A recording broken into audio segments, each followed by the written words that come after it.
Good afternoon students, मैं Neha Sharma वागर्थ academy के इस ऑनलाइन प्लेटफॉर्म पे आपका फिर से स्वागत करती हूँ। देखिए, लास्ट क्लास में हमने देखा था कि पैलियोलिथिक एज यानी कि पुरापाषाण काल में किस किस तरीके से मानव अपना जीवन यापन करता था। ठीक है, इंडियन हिस्ट्री हम पढ़ रहे थे और इंडियन हिस्ट्री में हमारा टॉपिक जो हमने शुरू किया था वो क्या था, स्टोन एज यानी कि पाषाण काल। ठीक है, थोड़ा सा हम रिवीजन करेंगे ताकि बाकी की चीजें हमको याद आ जाए और आगे की चीजों के साथ हम कनेक्टिविटी बिठा पाए। ठीक है, तो पाषाण काल को हमने 3 भागों में बांटा था, अच्छे से याद होगा। पूरा पाषाण काल, दूसरे नंबर पे मध्य पाषाण काल और थर्ड नंबर पे हमने देखा था नवपाषाण काल। किन किन आधारों पे बांटा था हमने कि मनुष्य जीवन यापन किस तरीके से करता था, क्लाइमेट किस तरीके से था, और तीसरी चीज कि टूल्स यानी कि जो पत्थर हैं, जिस प्रकार से हमने टॉपिक का नाम ही क्या रखा है, पाषाण काल। पाषाण काल यानी केवल और केवल पत्थरों का ही यूज होता था। ठीक है, उनके आकार के आधार पर हमने इन्हें 3 भागों में बांटा था। ठीक है, चलिए सबसे पहले हम जो देख रहे थे वो देख रहे थे पुरापाषाण काल। अब पुरापाषाण काल को भी हमने 3 भागों में बांटा क्योंकि हमको पता है बहुत ही लंबा काल था। जैसे जैसे कि हमने देखा था कि 5 लाख वर्ष पूर्व से लेकर कितना 10,000 वर्ष पूर्व तक इसकी टाइमलाइन ये थी। 5 लाख से लेकर 10,000 वर्ष ईसा पूर्व तक इसकी टाइमलाइन थी, यानी कि बहुत लंबा गैप हो गया। अब इतना गैप हो गया मतलब कि इतने गैप के बीच में कुछ चेंजेस तो हुए होंगे ना, तो उन चेंजेस के आधार पर हम पूरा पाषाण काल को भी 3 भागों में बांटते हैं। याद रखिएगा, जब भी टाइमलाइन लंबी होती है तो हमें उसे अलग अलग प्रकारों में बांटना पड़ता है। ठीक, जैसे पूरा पाषाण काल को हमने देखा निम्न पूरा पाषाण काल, फिर हमने देखा मध्य पूरा पाषाण काल और तीसरे में हमने देखा उत्तर पूरा पाषाण काल।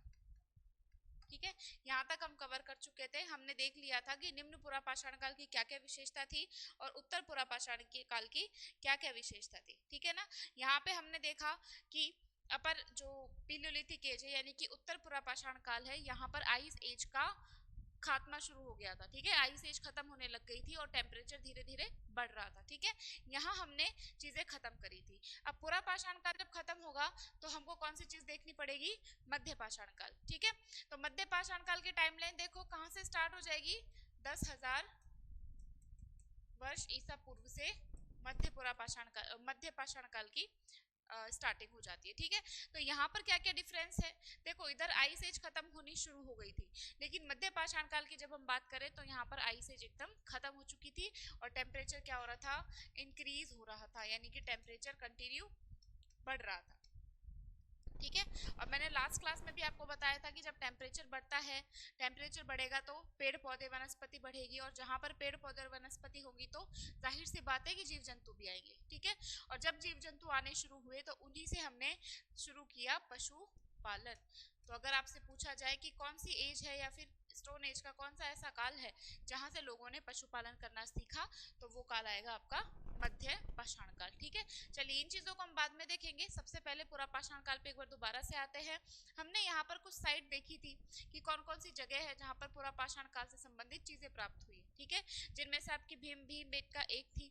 भीमबेटका के अलावा हमने देखा था कुरनूल, जहाँ से राख के अवशेष मिले हैं, जिससे हमको पता लगा है कि हाँ पूरा पाषाण काल का जो मानव है उसने आग जलाना सीख लिया था। ठीक है, ये चीज देखी थी। और कुरनूल के अलावा हमने देखा था हुंसगी, जो कि कर्नाटका में पड़ता है। ओके, जहां पर मानव बस्ती के अलावा फैक्ट्री के भी साक्ष्य मिले हैं, यानी कि वहां पर टूल्स बनाए जाते थे, ऐसे कारखाने के भी ट्रेसेस मिले हैं या फिर अवशेष प्राप्त हुए हैं। ठीक है, चलिए ये 3 साइटें हमने देख ली थी। इसके अलावा हमको कुछ और साइटें देखनी पड़ेगी पूरा पाषाण काल की।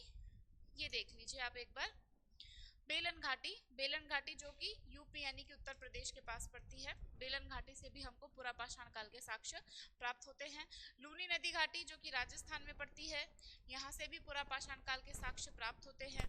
सोन नदी और नर्मदा नदी घाटी, इन दोनों के बीच का जो क्षेत्र है, ठीक है, वहां पर मिलता है। भीमबेटका हम पढ़ चुके हैं। ठीक है, केव्स मिली है यहाँ पर, सबसे पुराने केव पेंटिंग्स मिले हैं। तुंगभद्रा नदी घाटी यहाँ से प्राप्त हुए हैं।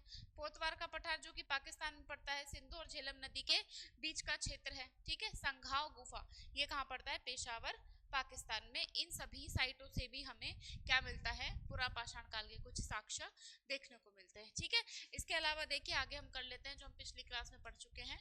कुरनूल हमने देखा था और हमने देखा था एक हुंसकी, कर्नाटक और आंध्र प्रदेश। ठीक है, ये चीजें आप याद रख लीजिएगा। ओके, चलिए तो अब हम आते हैं हमारे आज की चीज पे जिसका नाम है मध्य पाषाण काल। मध्य पाषाण काल की सबसे खास बात क्या है, डोमेस्टिकेशन, यानी कि मनुष्य ने पशु पालना शुरू कर दिया था। पशुपालन यहाँ से शुरू हुआ था। और जैसा कि आप चित्र में देख सकते हैं कि मनुष्य ने सबसे पहला पशु कौन सा पाला था, कुत्ता पाला था। हाँ, कुत्ता जो हम आज के टाइम पे भी पालना बहुत पसंद करते हैं। ठीक है ना, तो ये कुत्ता है जो शुरू से वफादार रहा है इंसान का और आज भी वफादार है। तो इसलिए आपसे पूछा जाए सबसे पहला जानवर जो इंसानों द्वारा, मनुष्य द्वारा पाला गया था वो और कोई नहीं था, कुत्ता था। ठीक है, चलिए कब की बात कर रहे हैं हम, मध्य पाषाण काल की। कुछ और हम विशेषताएं देख लेते हैं पहले इसकी। पहले नंबर पर पूरा पाषाण काल हम कर चुके हैं और सेकंड नंबर पर हमारे सामने आता है मध्य पाषाण काल, यानी कि मेसोलिथिक एज।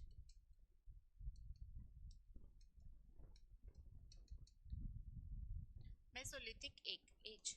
अब हम डिफरेंशिएट किन किन आधारों पे कर रहे हैं, सबसे पहली चीज तो हम क्लाइमेट के आधार पे कर रहे हैं। क्लाइमेट में हम क्या देखते हैं मध्य पाषाण काल में कि यहाँ पर जो आइस एज था, यानी कि जो ठंडा काल जिसको हम कहते हैं हिमयुग, हिमयुग समाप्त हो गया था तथा तापमान बढ़ने लग गया था, बढ़ने लगा था।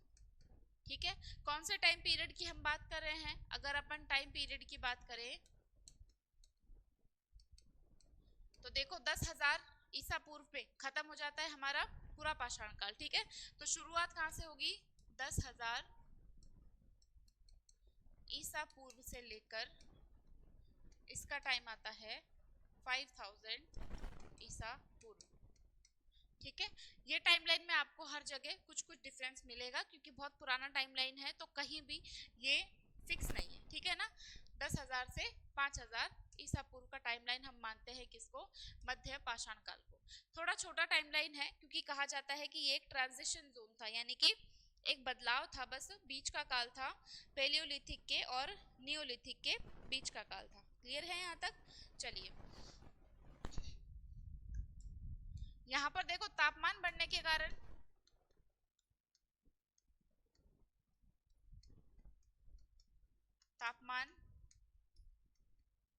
कारण क्या हुआ था, जीव जंतु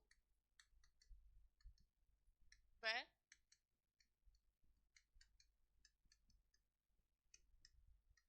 पेड़ पौधों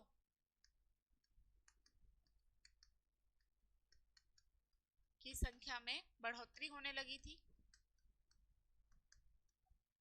ठीक है, और इनकी बढ़ोतरी के साथ ही मानव ने क्या शुरू किया था, सर्वप्रथम पशुपालन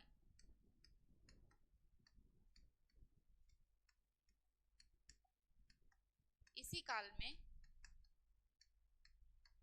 शुरू किया गया था। ठीक है, दो चीजें हम देख चुके हैं, क्लाइमेट हम देख चुके हैं इस टाइम का, और दूसरी चीज हम देख चुके हैं एक कि पशुपालन स्टार्ट हो चुका था।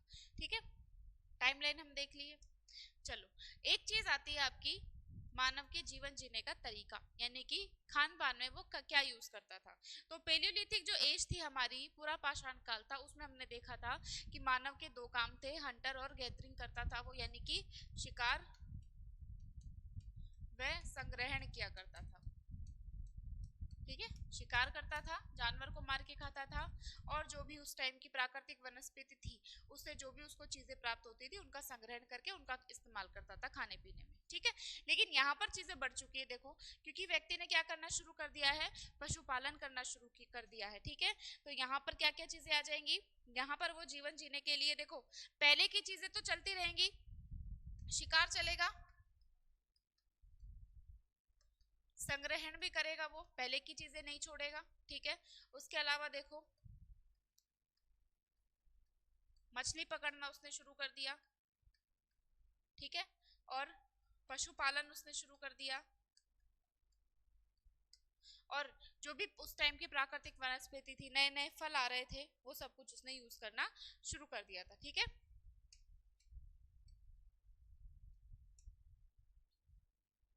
ये सब क्या थे, उसकी जीविका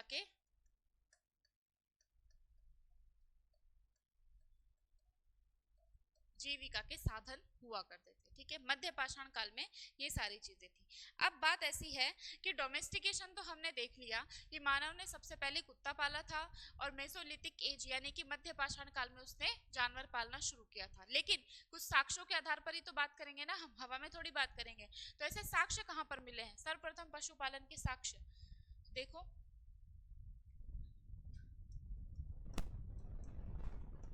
सर्वप्रथम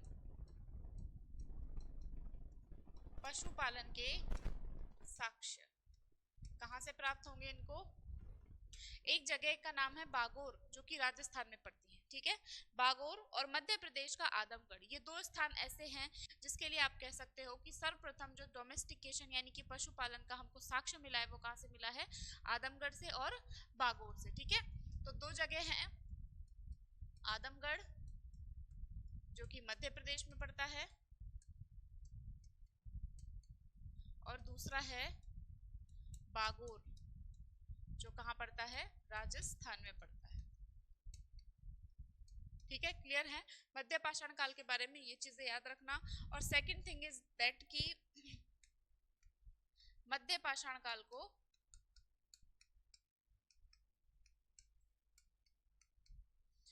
पुरापाषाण काल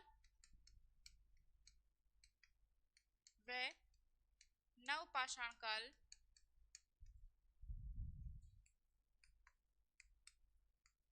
के मध्य एक संक्रमण काल कहा जाता है, कहा जाता है। संक्रमण काल मतलब ट्रांजिशन जोन, ट्रांजिशन जोन। ठीक है, यानी कि उनके दोनों के बीच का काल है, जब चीजें चेंज हो रही थी, परिवर्तन आ रहा था चीजों में, टूल्स में या फिर क्लाइमेट में, तो उस परिवर्तन के काल को ही हमने क्या बोला है, मध्य पाषाण काल। ठीक है, यानी कि सबसे बड़ा परिवर्तन पुरापाषाण काल, उसके बाद सबसे बड़ा परिवर्तन नवपाषाण काल, और जो इन दोनों के बीच की घटनाएं चल रही थी वो कहाँ पे चल रही थी, मध्य पाषाण काल में चल रही थी। क्लियर है, ये चीजें आप लोग याद रखिएगा। अब आते हैं अपन टूल्स पर, यानी कि पत्थरों पर। पत्थरों के साथ क्या किया गया था इस काल में, पुरापाषाण काल में मैंने आपको बताए थे कि जो पत्थर थे इनके पास, जो स्टोन हुआ करते थे, वो कैसे थे, चौड़े थे और बड़े पत्थर थे, अपरिष्कृत पत्थर थे, उन पर कोई पॉलिश नहीं की गई थी, उनको ढंग से ढांचा नहीं दिया गया था, उनकी संरचना नहीं बनाई गई थी। ठीक है, यानी कि प्राकृतिक तरीके से जो भी पत्थर हमको मिलता था वही होता था उनका हथियार, उनका टूल्स। ठीक है, लेकिन जब हम बात करते हैं मध्य पाषाण काल की, तो यहाँ पर पत्थरों पर क्या होने लग गई, कलाकारी होने लग गई, यानी कि पत्थरों को पैना करना शुरू कर दिया गया, पत्थर थोड़े छोटे होने लग गए। ठीक है, ये चीजें आपको याद रखनी है।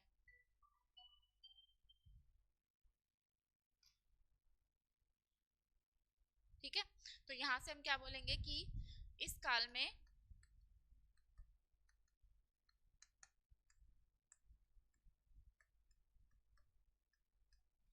छोटे पत्थरों का उपयोग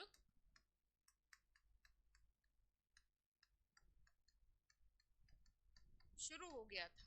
ठीक है, मतलब कि मानव अब जो शिकार के लिए पत्थरों का उपयोग करता था, पत्थरों का ही उपयोग कर रहा है अभी भी, क्योंकि हम पढ़ तो पाषाण काल रहे हैं, है ना। लेकिन पूरा पाषाण काल में शिकार के लिए जिन पत्थरों का उपयोग वो करता था, वो पत्थर अपरिष्कृत होते थे, चौड़े होते थे, मोटे पत्थर होते थे, ठीक है। लेकिन यहाँ पर उसने संरचना देनी शुरू कर दी, मध्य पाषाण काल में पत्थरों को सुधारा ताकि शिकार और आसानी से हो सके, ताकि जमीन अच्छे से वो खोद सके, या जो भी है चीजें काट सके, छील सके, वो सब किससे कर सकते हैं, इन छोटे पत्थरों से कर सकते हैं। तो उनको संरचना प्रदान की गई और परिष्कृत किया गया, ठीक है। ये चीजें याद रखना, परिष्कृत किया गया। ये था आपका मध्य पाषाण काल। आई होप अच्छे से समझ में आया होगा। इसके अलावा आपको कुछ नहीं पढ़ना, बस इतना याद रखना है कि सर्वप्रथम पशुपालन मध्य पाषाण काल में शुरू किया गया। साक्ष्य हमको आदमगढ़ से प्राप्त हुए हैं और बागोर से प्राप्त हुए हैं। क्लियर है? चलिए अब अपनी जो नेक्स्ट आती है चीज काल, उसको हम बोलते हैं नव पाषाण काल। थर्ड नंबर पर नव पाषाण काल, जिसको कहते हैं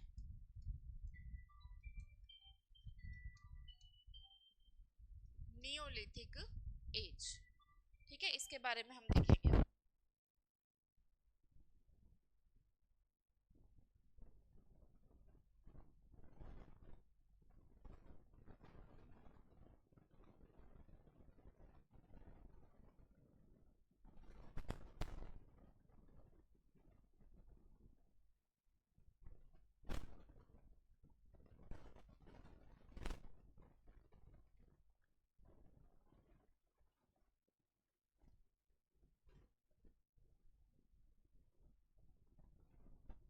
हाँ चलिए, अब आते हैं अपन नवपाषाण काल में।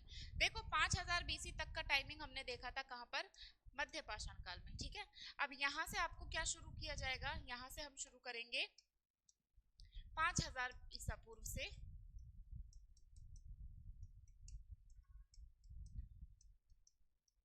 2500 ईसा पूर्व तक। ये काल कौन सा माना जाता है, नवपाषाण काल माना जाता है, ठीक है। देखिए क्लाइमेट धीरे धीरे चेंज हो रहा है, चीजें गर्म हो रही है, ठीक है। आइस एज जा चुका है, तो आइस एज जा चुका है तो हमारे पास प्लेन जमीन निकल के आ चुकी है। अब नदियां हमारे पास में है, नदियां जहां जहां से निकल रही वहां पर हमको जलोढ़ मिट्टी प्राप्त हो रही है, यानी कि प्लेन्स बन रहे हैं, जमाव हो रहे हैं मिट्टी के, है ना।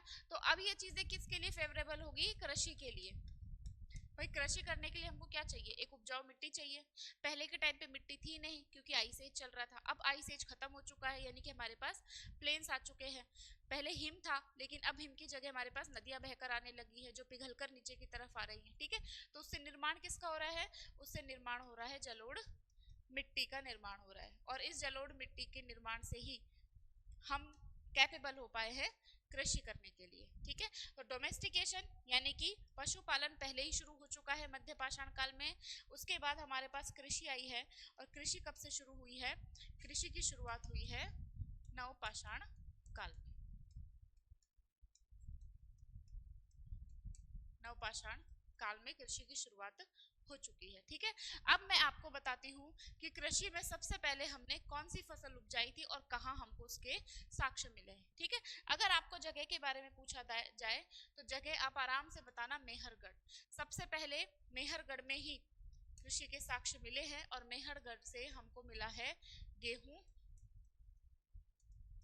व जौ। सबसे पहले गेहूं और जौ हमने उपजाए थे, और इनके साक्ष्य हमको प्राप्त हुए हैं कहाँ से, मेहरगढ़ से, ठीक है। क्लियर है, ये चीजें याद रखनी है। इसके अलावा हमने देखो डोमेस्टिकेशन में पहले हमने पढ़ा था कुत्ता, है ना। नवपाषाण काल में हमने आकर भेड़े पालनी शुरू कर दी थी, भेड़ बकरी पालनी हमने स्टार्ट कर दी थी, ठीक है। क्योंकि अभी ये दूध देंगी और मांस के लिए भी हमको इनका उपयोग करना है, ठीक है। यानी कि पशुपालन में हमने शुरू कर दिया था कैटल रियरिंग, ठीक है। जो आपके कैटल्स होते हैं, भेड़ बकरी हो गए, गाय है, गाय के जो बच्चे होते हैं उनको कैटल्स के रूप में ही आते हैं, ठीक है। बट यहाँ पर गाय नहीं है, यहाँ पर केवल भेड़ और बकरी का मैंने नाम आपको बताया है। क्लियर है? चलिए, हाँ तो यहाँ पर हमने पशुपालन में और क्या चीज शुरू कर दी, पशुपालन में हमने शुरू किया गया भेड़ व बकरी को पालना, ठीक है। उसके साथ ही कृषि कृषि में आ गया आपका मेहरगढ़, ठीक है। और मेहरगढ़ से हमको क्या उपजाया है हमने, गेहूं व जौ, ठीक है। इन दो चीजों के साक्ष्य हमको प्राप्त हुए हैं मेहरगढ़ से। याद रखना चावल नहीं है यहाँ पर, ठीक है, अभी चावल नहीं है। तो इसी के साथ साथ देखो गेहूं स्टार्ट हो गया, जो स्टार्ट हो गया, यानी कि अब हमारे पास अनाज है रखने के लिए। अब हम रखेंगे किसमें, ठीक है, तो उसको रखने के लिए हमने शुरू कर दिए मृद भांड बनाने।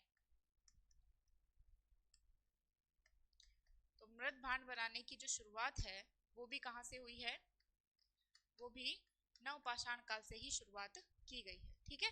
क्योंकि हमको अब क्या रखना है, अनाज रखना है, ठीक है। और अन्नागार हमको बनाने हैं, जिसको हम बोलेंगे ग्रेनरीज, अन्नागार, ठीक है। क्योंकि गेहूं और जौ को जो हम स्टोर करके रखते थे वो किस में स्टोर करके रखते हैं, अन्नागार में स्टोर करके रखते हैं। आई होप चीजें लिंक बाय लिंक आपको समझ में आ रही होंगी, ठीक है। चलिए, अब अन्नागार शुरू हो गए, यानी कि मृद भांड हमने बनाने शुरू कर दिए। और फर्स्ट टाइम हमने जो मृद भांडों को पेंट करना शुरू करा था वो भी किसने शुरू करा था, नवपाषाण काल में ही शुरू किया गया था, ठीक है।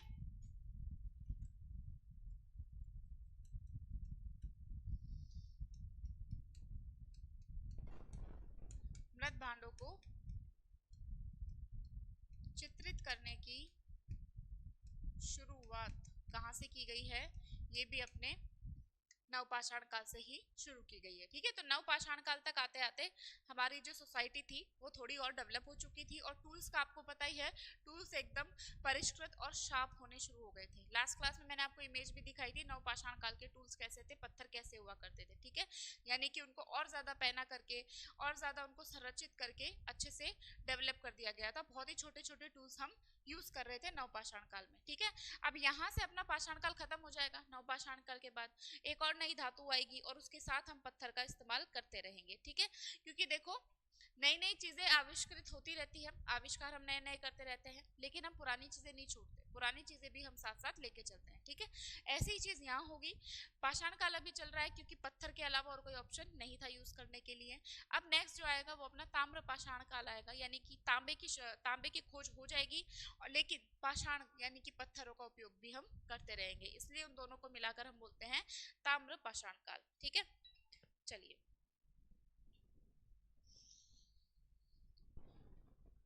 अब नवपाषाण काल के कुछ हम साइट की बात करेंगे।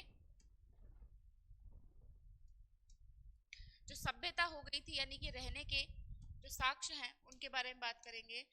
मानव कैसे रहता था, कैसे किन घरों में रहता था, सभ्यता के साक्ष्य हम देखेंगे, ठीक है। एक जगह का नाम आप लोगों ने सुना होगा अगर हिस्ट्री पढ़ी होगी तो, जिसका नाम है बुर्ज होम, बुर्ज होम, ठीक है। कश्मीर में ये एरिया पड़ता है बुर्ज होम। और बुर्ज होम में आपको मिले हैं हट्स और हाउसेस, यानी कि जो झोपड़ियां होती हैं उनके और घरों के कुछ साक्ष्य मिले हैं, जिससे हमको पता लगा है कि यहाँ पर नवपाषाण काल के टाइम पे लोग घर बना के रहा करते थे। किसके रूप में, झोपड़ियों के रूप में, ठीक है, घर बना के रहते थे। उसके साथ ही हमको यहाँ से मिला है गर्तावास के साक्ष्य, यानी कि जमीन के अंदर गड्ढा बनाकर लोग उसके अंदर रहा करते थे। अब देखो जम्मू कश्मीर कैसा एरिया है, ठंडा एरिया है ना। और ऑब्वियसली उस टाइम पे भी कुछ ना कुछ ठंड तो हुआ करती थी ना, क्योंकि आइस एज उस टाइम पे सिर्फ गया ही था, ठीक है। तो ठंड से बचने के लिए लोग क्या करते थे, गड्ढों के अंदर रहा करते थे, ठीक है, जमीन के अंदर गड्ढा बना के। तो याद रखना गर्तावास का प्रथम साक्ष्य कहाँ पे मिला है, बुर्ज होम में मिला है, ठीक है। क्लियर है। चलो, यहाँ हमको लिखना है किस किस के साक्ष्य प्राप्त हो गए हैं हमें, झोपड़ी व घरों के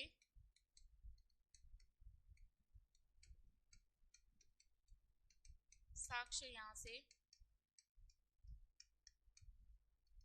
प्राप्त हुए हैं, ठीक है। और उसके साथ साथ गर्तावास, गर्तावास यानी कि लोग यहाँ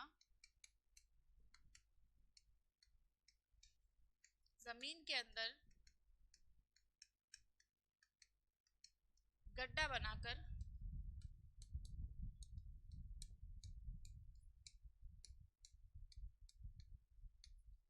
रहा करते थे। ठीक है, क्लियर है, ये वाली चीजें आपको याद रखनी है।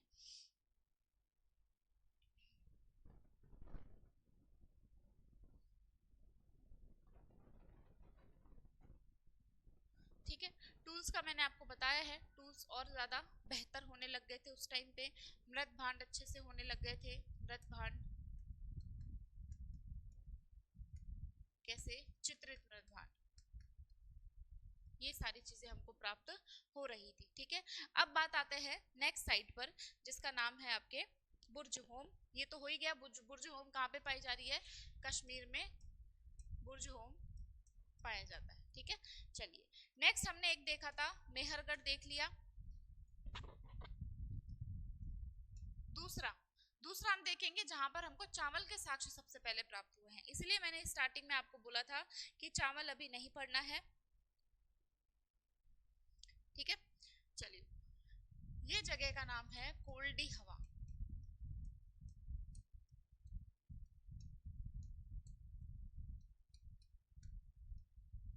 महारगढ़, ये पड़ता है आपके यूपी में। ठीक है, यहां से हमको क्या प्राप्त हुआ है, या फिर आप इस तरीके से लिख सकते हैं, इसको ऑब्लिक करके आप लिख सकते हैं,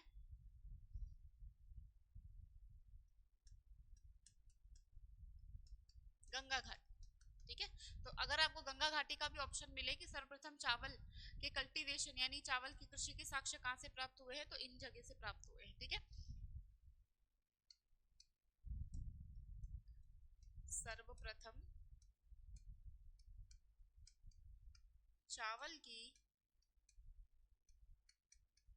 कृषि के साक्ष्य हमको यहाँ से प्राप्त हुए हैं। गेहूं और जौ के कहां से प्राप्त हुए हैं, हमको मेहरगढ़ से, और यहाँ से हमको प्राप्त हुआ है चावल का साक्ष्य। ठीक है, कहां पर, कौन से टाइम पे, ये हमको प्राप्त हुआ है लगभग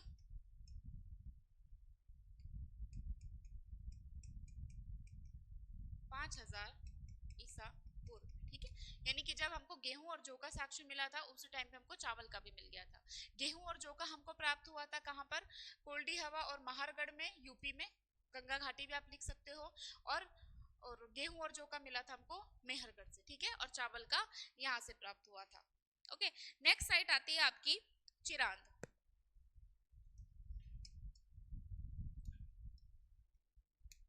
चिरांद ये आपके पड़ेगा बिहार में। ठीक है, चिरांद से हमको क्या प्राप्त हुआ है,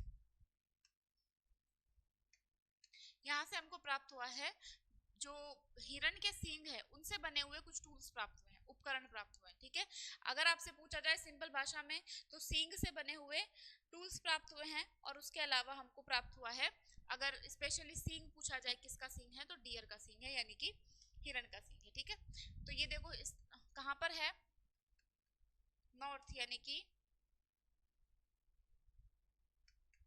गंगा के उत्तर में स्थित है ये साइट। ठीक है, क्या प्राप्त हुआ है, सींगों से बने उपकरण के साक्ष्य यहाँ से प्राप्त हुए हैं, और सींग भी पूछा जाए तो हिरण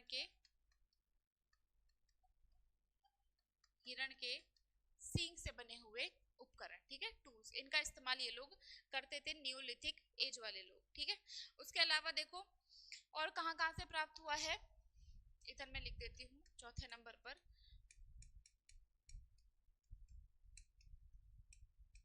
गारो हिल्स। गारो हिल्स कहाँ पे पड़ता है, मेघालय में पड़ता है, गारो की पहाड़ियां। ठीक है, विंध्या और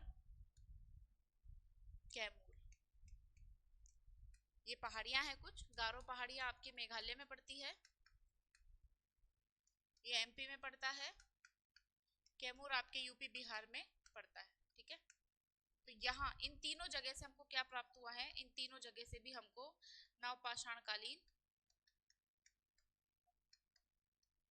स्थल प्राप्त हुए हैं। ठीक है, देखो क्वेश्चन आपके इसी तरीके से बनेंगे, आपसे हो सकता है ये ना पूछा जाए कि कहाँ से क्या प्राप्त हुआ है, लेकिन ये पूछा जा सकता है कि निम्न में से कौन सा स्थल है जो नवपाषाण कालीन स्थल है है ना। या फिर उल्टा करके भी दिया जा सकता है कि निम्न में से कौन सा स्थल है जो नवपाषाणकालीन नहीं है। ठीक है, तो मेन देखो स्थल तो बहुत सारे हैं, अनगिनत स्थल है जो आपको याद भी नहीं होंगे, लेकिन मेन जो एग्जामिनर पूछता है जो ज्यादा इंपॉर्टेंट है वो तो एटलीस्ट आपको याद रखने ही पड़ेंगे। तो मैं ऑलरेडी बहुत ही कम लिखवा रही हूँ, आपको बहुत कम करवा रही हूँ। ठीक है, बिल्कुल ही मोस्ट इंपॉर्टेंट जो साइट्स है मैं केवल वही करवा रही हूँ। तो आई होप ये तो आप याद कर ही लोगे। ठीक है,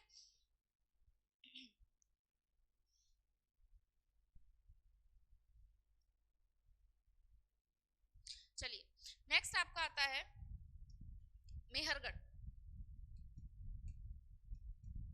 मेहरगढ़ तो रट जाना चाहिए आपको। मेहरगढ़ मैंने आपको बताया कहाँ पर पड़ता है, ये पाकिस्तान में पड़ता है, जो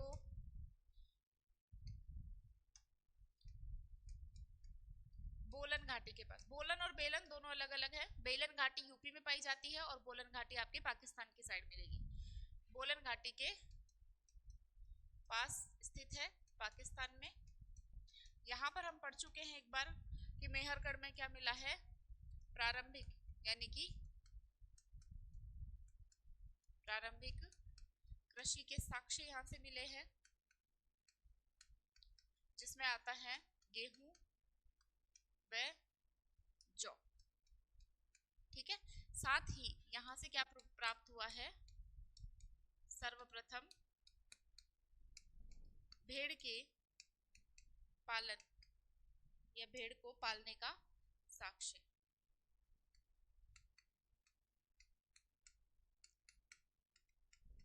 भेड़ पालने का साक्ष्य। ठीक है, और यहाँ पर भी जो घर पाए गए हैं, जो घर यहाँ पाए गए हैं वो कैसे पाए गए हैं, वो आपके रेक्टेंगुलर पाए गए हैं और स्क्वायर में पाए गए हैं। यानी कि या तो वो इस तरीके से मिलेंगे स्क्वायर, ठीक है, या फिर वो इस तरीके से मिलेंगे। इस तरीके के घरों की शेप पाई गई है। घर कैसे पाए गए हैं, आयताकार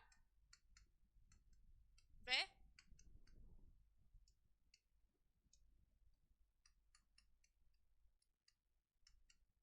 वर्गाकार आकार के घर यहाँ पर मिलते हैं। ठीक है, और साथ ही साथ एक स्पेशल चीज कि जो मृत आदमी था मेहरगढ़ में, जब कोई आदमी मृत होता था, मृत व्यक्ति होता था और उसको दफनाया जाता था, क्योंकि उस टाइम पे जलाने की परंपरा नहीं थी। ठीक है, स्टार्टिंग में हम खाली दफनाते थे हर किसी को। तो मृत व्यक्ति जो था जिसको दफनाया जाता था उसके साथ उसकी भेड़ और बकरी को भी दफनाया जाता था। ऐसे साक्ष्य हमको मिले हैं। ठीक है, मृत व्यक्ति के साथ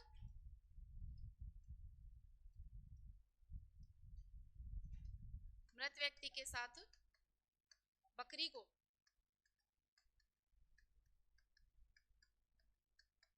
दफनाया जाता था।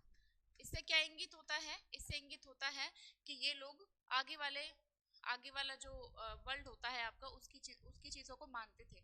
यानी कि ये मानते थे कि इंसान मरने के बाद कहीं और किसी और दुनिया में जाता है, और वो किसी और दुनिया में जाएगा तो उसको बकरी की आवश्यकता पड़ेगी। यानी कि बेसिक जो नीड्स होती है खाने पीने की चीजें, उसकी नीड उसको पड़ेगी। इसलिए मृत व्यक्ति के साथ दूसरे वर्ल्ड में साथ देने के लिए उसका बकरी को भी दफनाया जाता था। ठीक है, और सेम परंपरा आपको बुर्ज होम में मिलेगी, जहां पर, कहा गया बुर्ज होम, ये रहा। यहाँ पर व्यक्ति के साथ कुत्ते को दफनाने की परंपरा थी। उसका जो पालतू कुत्ता होता था उसको के साथ कुत्ता दफनाया जाता था, कि वो व्यक्ति मरने के बाद जहां भी जाएगा वो कुत्ता उसका साथ रहेगा और उसकी सुरक्षा करेगा। ठीक है, ये चीजें ये लोग मानते थे। तो इससे हमको पता लगता है कि उनकी संस्कृति कैसी थी, वो लोग किस तरीके की चीजों में विश्वास क्या करते थे। ठीक है, ये देखिए, ये कुछ साक्ष्य है। ये कुत्ते का कंकाल पड़ा हुआ है, ये कुत्ते को दफनाया गया है उसके मालिक के साथ, उसके मास्टर के साथ। क्लियर है, ये चीजें याद रखनी है कि उस टाइम पे इस तरीके की चीजें चलती थी। तो देखो आज की क्लास में हमने क्या पढ़ा, आज की क्लास में हमने कुछ पुरापाषाणिक काल स्थल पढ़े थे, उसके अलावा मध्य पाषाण काल हमने देख लिया था, और देखा हमने इसकी कुछ साइट आदमगढ़ और बागौर में सर्वप्रथम हमको पशुपालन के साक्ष्य मिलते हैं। मध्य पाषाण काल को ही पुरापाषाण काल और नवपाषाण काल का एक ट्रांजिशन जोन यानी कि संक्रमण काल कहा जाता है। ठीक है, और उसके अलावा पत्थर कैसे होते थे इस काल में, छोटे होते थे। ठीक है, सेम हमने नवपाषाण काल में भी देखा, टाइमलाइन देखी 5000 से 2500 ईसा पूर्व। अब यहाँ के बाद आपका शुरू हो जाएगा हड़प्पा काल। ठीक है, कृषि की शुरुआत यहीं से हुई थी। सर्वप्रथम पशुपालन, भेड़ और बकरी भी पालने लग गए थे। सबसे पहले कृषि के साक्ष्य हमको मेहरगढ़ से मिले। गेहूं और जौ और मृद भांड बनाने की परंपरा भी शुरू हो गई। क्यों? क्योंकि क्योंकि हमने जो भी ये उपजाई है चीजें, उनको अब हमको सुरक्षित करना है, स्टोर करके रखना है। क्लियर है? बाकी की चीजें हम नेक्स्ट क्लास में पढ़ेंगे हमारे नए टॉपिक को। ये आपका पाषाण काल वाला टॉपिक कंप्लीट हो चुका है। ठीक है, तब तक के लिए चलो मिलते हैं फिर नेक्स्ट क्लास में। ओके, तब तक के लिए thank you so much, take care.